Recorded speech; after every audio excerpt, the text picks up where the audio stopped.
歡迎返到嚟我 channel。今次我會帶大家去葡萄牙嘅首都里斯本，係葡萄牙最大嘅城市。呢個地方充滿住歷史文化、自然美景。相比起其他歐洲首都，Lisbon嘅物價都比較低，而且都好安全。如果你第一次拜訪歐洲嘅話，Lisbon 絕對係一個唔錯嘅選擇。今次我會喺里斯本逗留5日。大家喺去片之前記得 like、share、subscribe 我 channel 啦，多謝支持。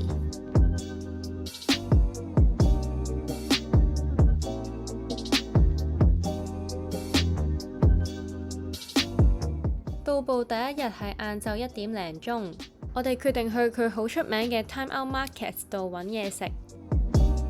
繁忙時間真係好多人。原本呢度係一個批發市場，後嚟當地政府將佢轉型做美食廣場。最後我哋揀咗呢一間喺廣場外圍嘅餐廳坐低食飯，仲叫咗啲海鮮。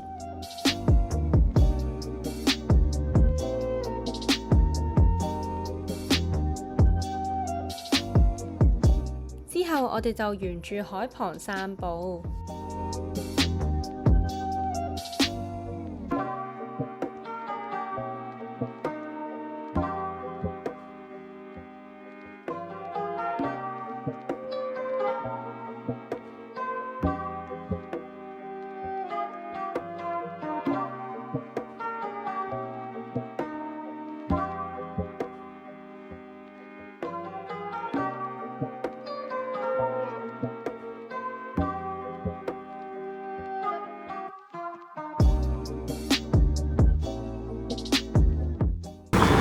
決定要試呢個 Piña Colada， 咁大杯喎，唔係佢係新鮮整呢啲菠蘿。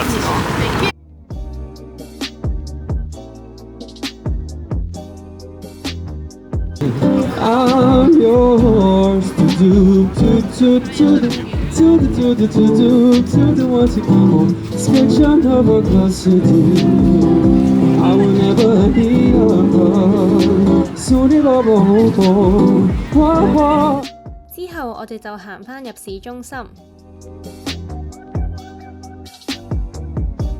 沿途經過呢一間葡撻店，見到幾多人，我哋都決定排隊買個試食。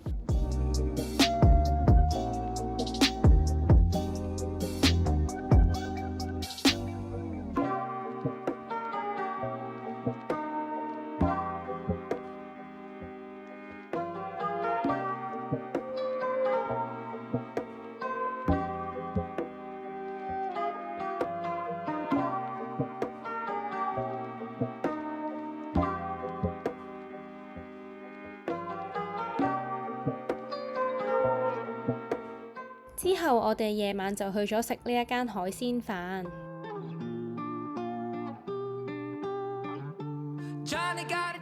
第二日我哋去咗試呢一個人人都推介嘅 Breakfast Lovers。今次我決定食一個好豐富嘅早餐，試佢哋個 signature。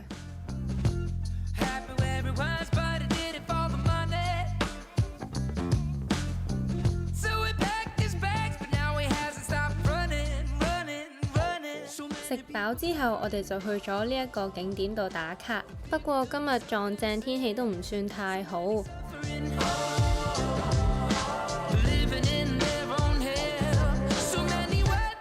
之後我哋就去咗參觀熱羅尼莫斯修道院。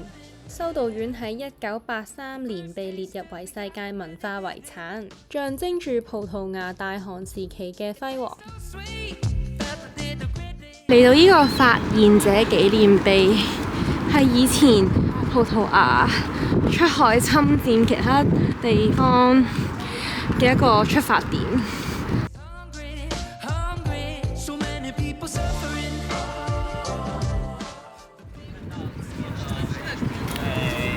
哇，好犀利喎！佢哋真係。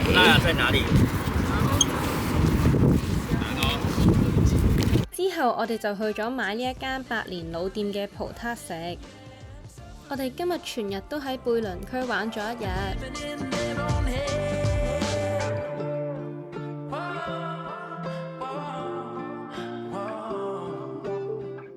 到夜晚，我哋就搭車去返酒店附近食晚飯。其實我每次去到外國都會想食返少少亞洲菜，想試下係咪真係爭咁遠。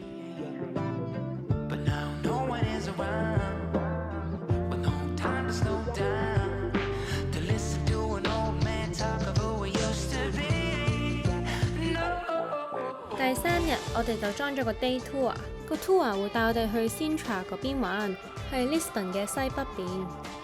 不過今日天色都係麻麻，所以都冇咩影到啲靚相。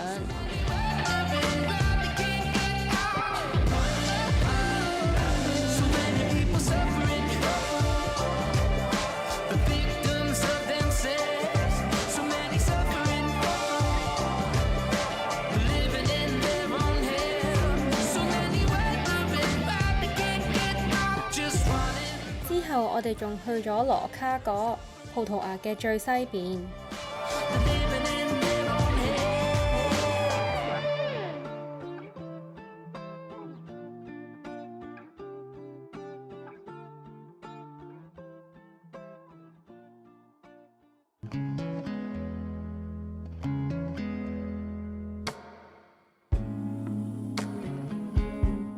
lunch 呢，我哋就揀咗喺區裏面比較出名嘅一間餐廳，係專食葡國菜嘅。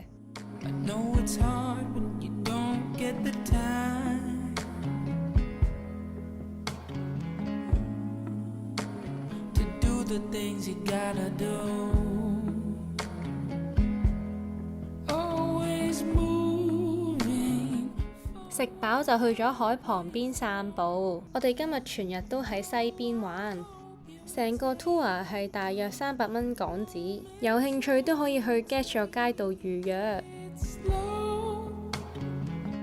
個導遊仲介紹咗我哋食呢一間雪糕。You are going to make me famous? Yes, sure.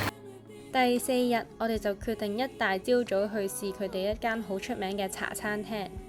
其實呢一間出名食包，但係我哋最後見到 menu 上面有其他嘢更吸引，所以我哋叫咗其他嘢食。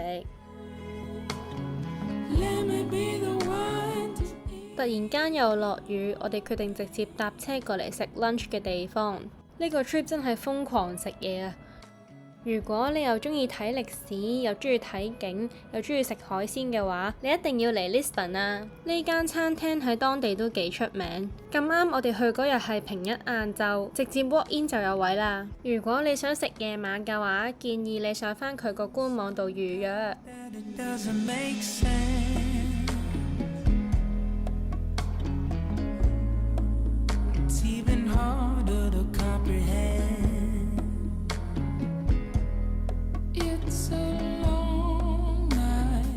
終於有陽光啦！我哋終於可以行下 City Centre。我哋決定行下個市集。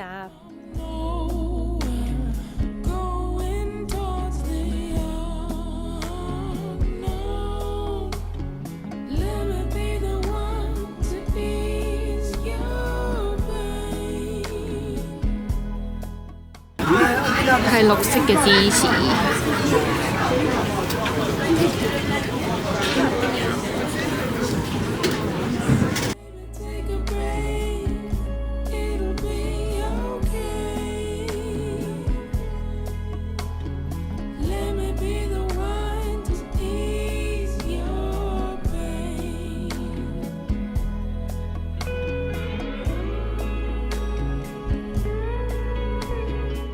行咗一陣之後，我哋決定搭車去一間 cafe 度打卡。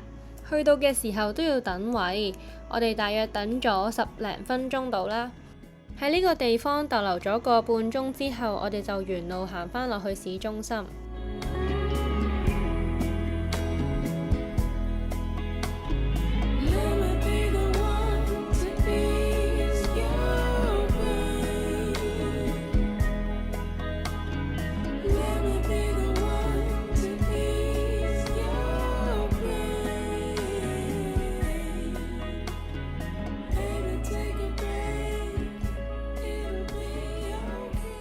夜晚就去咗呢一間食傳統葡萄牙海鮮菜嘅餐廳，大家都可以對比下啲價錢。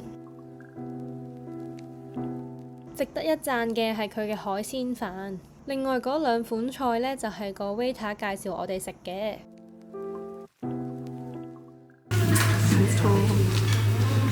Okay. Thank you. This is Portuguese Traditional. Yeah, traditional. It's really famous. Yeah, very famous, yes. 最後一日喺葡萄牙，我哋決定是但 walk in 一間餐廳試佢哋嘅豬扒包。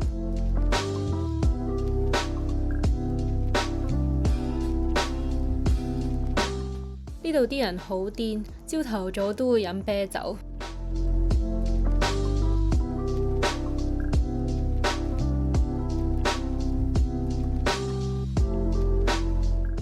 之後我哋去咗試呢一個傳統小食，跟住就起程走咯。如果大家鍾意呢條片，記得 like、share、subscribe 我 channel啦。Thank you。